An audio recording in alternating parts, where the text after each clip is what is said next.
mission moi les gars la TV alors non biso te voyager to ki mbora mo un sabon que non au moins la carte à Europe mbora na ezate donc il fallait que à Paris, à Bruxelles, aux États-Unis, non mais bon, ce qui est Russie bon affaire à suivre.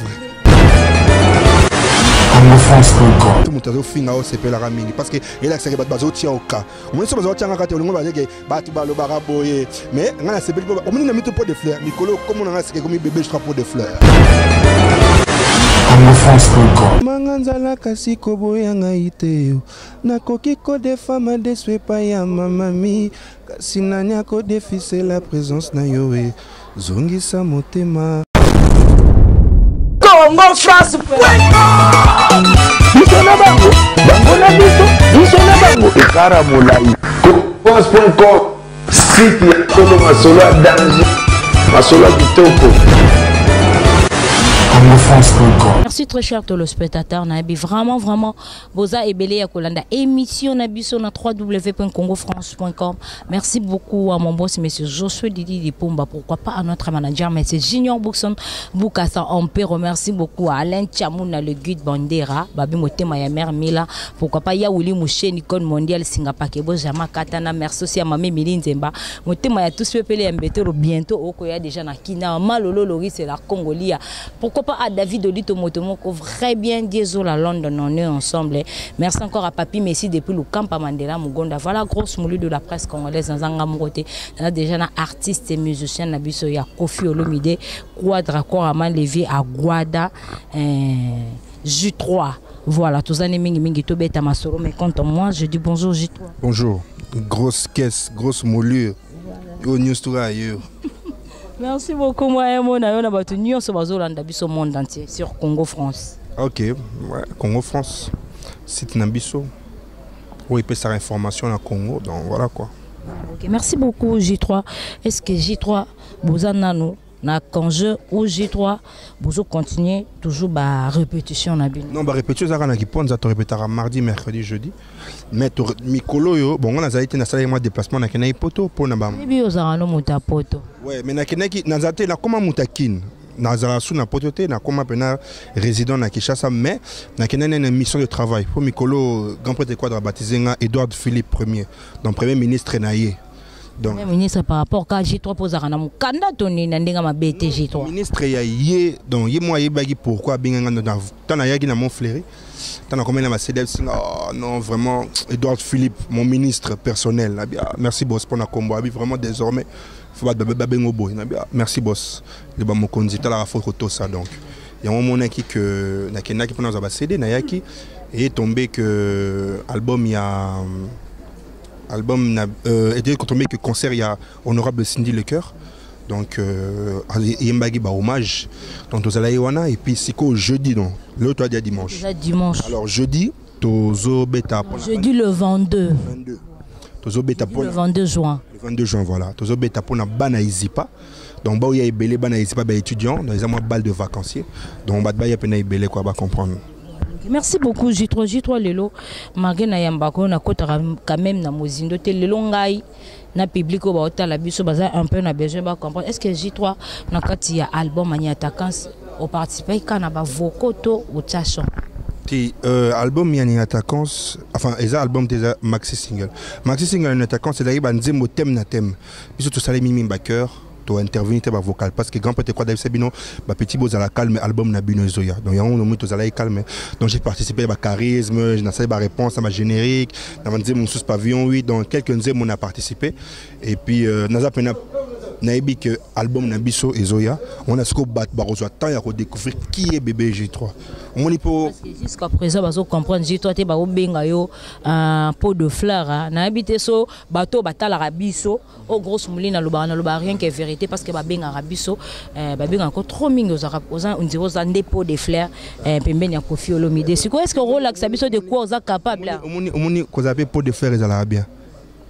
mon qu'on appelle pot de fleurs permet na grand prêtre quoi des arabiens parce que pot de fleurs est décoré ndako donc ça veut dire que quelque part pour pot de fleurs décoré quartier latin quelque part pot de fleurs ça veut dire que na place nazo koma bino bozo ils ont embellé place donc ils avaient ma bête mais bat ba ben pot de fleurs parce que non invité na album ya Koffi Olomide mais bat bayebi ki BBG3 yemba déjà ça la maramné na poto bani do bat bala en référence au bayebi te bon oyebi ka la langue congolaise ni za la raka mais nga elo et sala nga bien que na voyage trop na grand peut quadra donc quelque part fleur ezopé quoi ezopé quoi embellir quoi apporter moi un petit quelque chose donc voilà quoi album na bisozoya bat baroyo ka Hitler akufaki na likambo na ye poalukaki asilisa mokili ya Nzambe oyo ozosala eza guerre mondiale onozoluka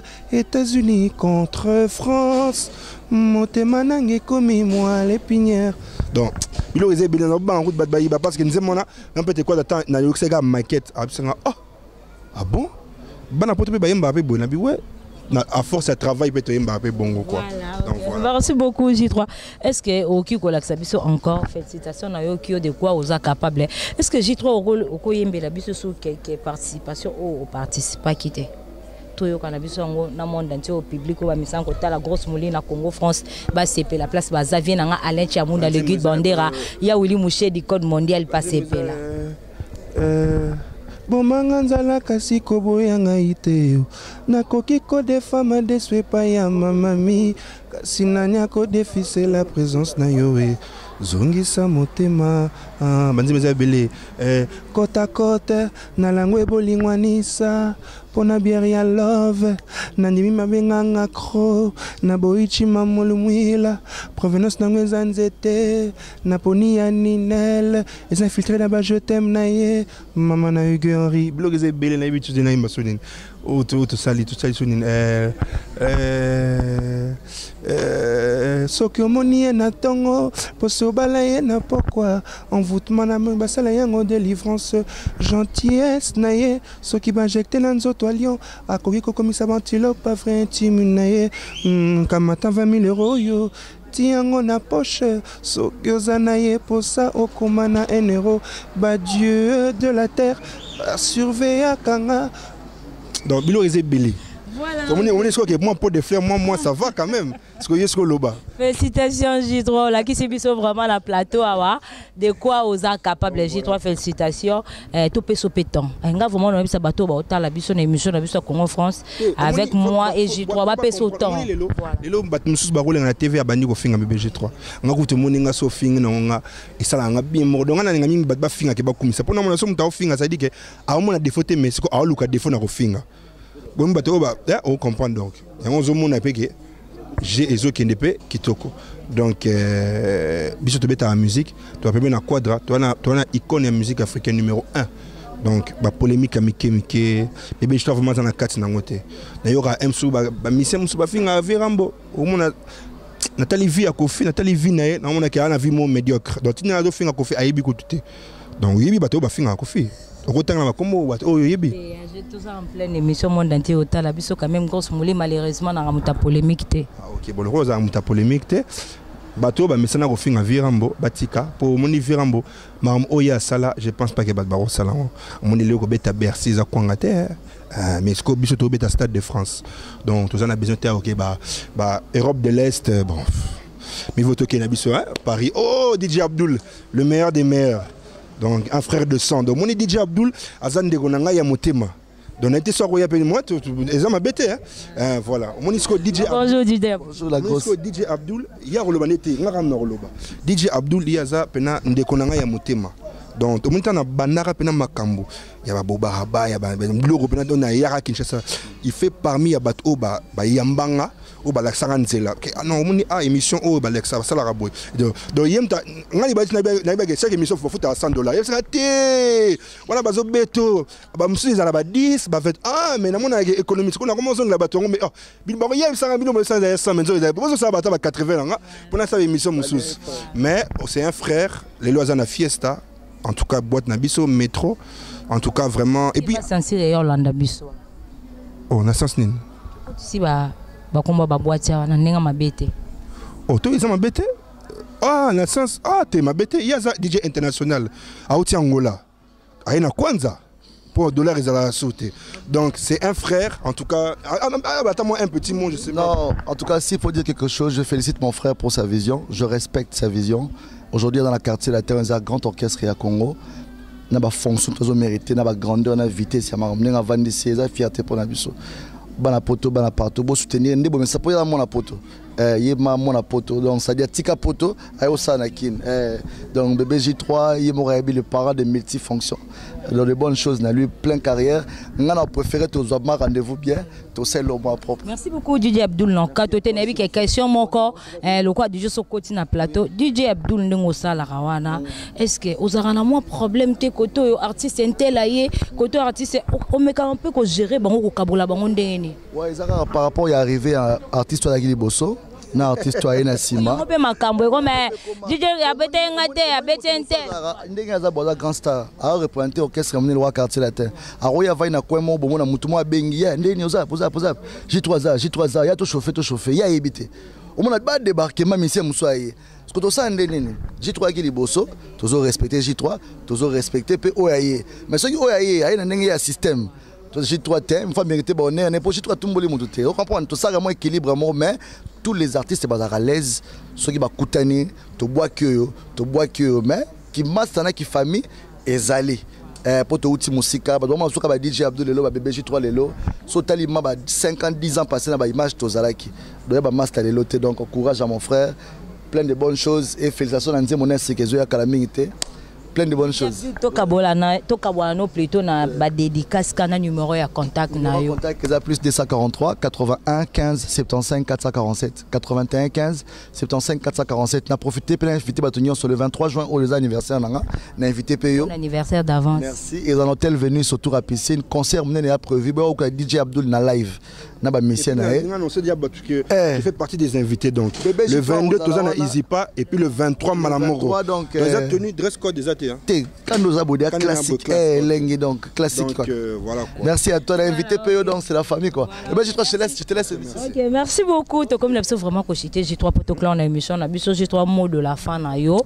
J3 ozo promettre album ezoya parce que tu as déjà chant ozo promettre ba fan na yo to bato tout bandimara yo te ba bengako pot de fleurs ozo promettre bangoni ba fan te oh ba fan ba lingaka yo na bato ba bengaka yo pot de fleurs oro lo bala bangoni par rapport à ça qui va continuer ko arroser nga pour na fleur ya kitoko ba continuer ka ko arroser nga bato balinganga te bango ba benganga pot de fleurs donc bato balinganga te bazwa mata temps ya ko arroser nga et pour na commenter moi fleur ka kitoko donc en tout cas vraiment et puis bato balinganga makasi na ebi wana na moni mala moko Léon Kalombo moi na Istanbul mon vieux yemo yebi pas ça Richard Mozinzo et puis na Bosanité Boa Vida mère na biso na ratia Zurich dabalbi Boa Vida donc na Luanda wana eza bébé on est magasin ya bilamba Boa Vida donc vraiment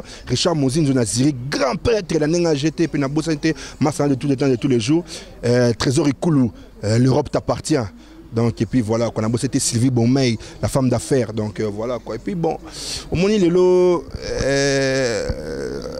grosse molire nga avant na eboté avant tout le monde en a boy na radio masona mais na masona na mabe na ba masona na malamu mais ce que au moni o mabe na tsango de côté pour na moni ba mulamu le kai trop moni so mutazo finga o sepela ka mingi parce que ela ka ba bazo tia oka moni so bazo tia ngaka te ngo ba zeke ba tu ba lo ba boye mais nga na sepeli o moni na mitu pot de fleurs mikolo comme on a c'est comme bébé je pot de fleurs donc ba benga nga na yango lelo na émission na nga ya grosse molio ba tu ba benga nga pot de fleurs pour na kitoko non seulement un aboga pour so mutu totalinga na pe na libandité donc on dit donc c'est normal ba benga nga pot de fleurs donc voilà quoi je le mérite quand même. Voilà, merci beaucoup. Donc en tout cas merci d'abord tout Patrick Léon de les célèbres ni Kamonda opérationnel privé du chef na c'était Christelle Kobi Monia Selka Banatou ya Suisse si tout va bien na autorisation à Grand Prêtre Quadra d'ici peu na robeta moi 2 jours moi 1 rapidement pour Bilo Asikekoti collection Asikekoti donc on dans la page pour tout mes amakasi ba leader ba obeta sous forme bien té donc biso ba ta ba mission té ba leader ba beta souté et comment va répétitif Nike Puma Aromara ya t-shirt, Yes. Adidas, mais tennis pena qui catalogue est vraiment difficile. N'habite que dans une charge nango te pour ça mon rebelle. Oyo si ma pangu, oyo si ma voiture pour ça ma bilamba. Mais tout betara rayon so batandi. J'ai courage à Osomba. Et puis bon, bah continuer à misser Mickey. Pour mon orchestre, comment leader a bête à forme, mais bah misser ba bête à forme était. C'est quoi biso tu mimi en parce que tu dis que loufou na kato et comment donc puis Nicolas loufou ba kangi frontière donc ça va être très difficile. Donc voilà quoi. Merci. Et puis nana ba sounini pour na sou qui sera nana lo banini pour na sou ça vraiment pour na souk saka na lo baraka non na aurait misé moi les gars la TV alors non biso te voyager to ki mbora mo na sabono que non au moins na carte à Europe mbora na ezate donc fallait que à Paris, à Bruxelles, aux États-Unis, non mais bon, ce qui est Russie bon bah affaire à suivre. Dis-toi donc qu'on a un numéro à contact pour ne pas nous la déranger. On a 085 82 22 942 085 82 22 942 pour vous bébé je trouve WhatsApp et Borozwanga donc si tu non pas ça ne pas grosse moulure contact direct donc Banakin, on est ensemble pour des fleuriers yo. On peut déjà la grosse moulure pour des fleuriers yo bébé G3 à Putabodo dans Bino Moyibira, on est ensemble. À suivre, merci beaucoup, nous sommes vraiment à la fin de notre émission. Merci beaucoup à mon boss monsieur Josué Didi Dipumba, pourquoi pas à notre manager monsieur Junior Boukson Boukassa Ampero. Merci beaucoup à mon vieux Alain Chamouna, le Good Bandera, babi mo tema pas mère Santa mais mère Mila. Tara yo mo robin mère Santa mais grosse moulure la baxi mère Mila, c'est-à-dire que artiste chrétien abiso bientôt grosse moulin au selo déjà la promotion motema ya batu ya vienanga Alain Chamouna le Good Bandera. Merci beaucoup à Yaouli Moucheni Singapa Kebo, pourquoi pas à Jamar Kabunda 520 gigas, pourquoi pas Apocalypse Bella le millionnaire. Merci beaucoup à Code Mondial et Yaouli Moucheni, on est ensemble. Merci beaucoup à Papi Messi depuis Lukampa, pourquoi pas à Mandela Mugonda Babi chez toi dollar Yana et puis Kwanza Yana. Merci beaucoup à ma maman chérie que j'aime beaucoup Malolo Lori c'est la Congolia, pourquoi pas à maman Emeline Zemba Balobi motema ya batu ya tous pepele ya mbetolo maman li kelemba bientôt oko ya déjà na kinawa bakolia grosse mouli ma Emeline Zemba e motema ya tous pepele ya mbetolo na ebisa bango na Londres na bakanga ma kelemba na bango po maman Emeline Zemba nzamba ma kelemba kolia grosse mouli réseau ya déjà pourquoi pas à Dieso la London. Merci beaucoup à David Olito Motomoko vrai bien. Merci beaucoup à Alain BCBG devant la caméra. Quant à moi déjà nous sommes vraiment à la fin de notre émission. Quant à moi déjà, merci aussi à Orfika Yembe. On est ensemble, il n'y a pas de souci. Nous sommes vraiment à la fin de notre émission. Quant à moi déjà, grosse moulure de la presse congolaise. Je dis merci, au revoir, bye bye. Congo France.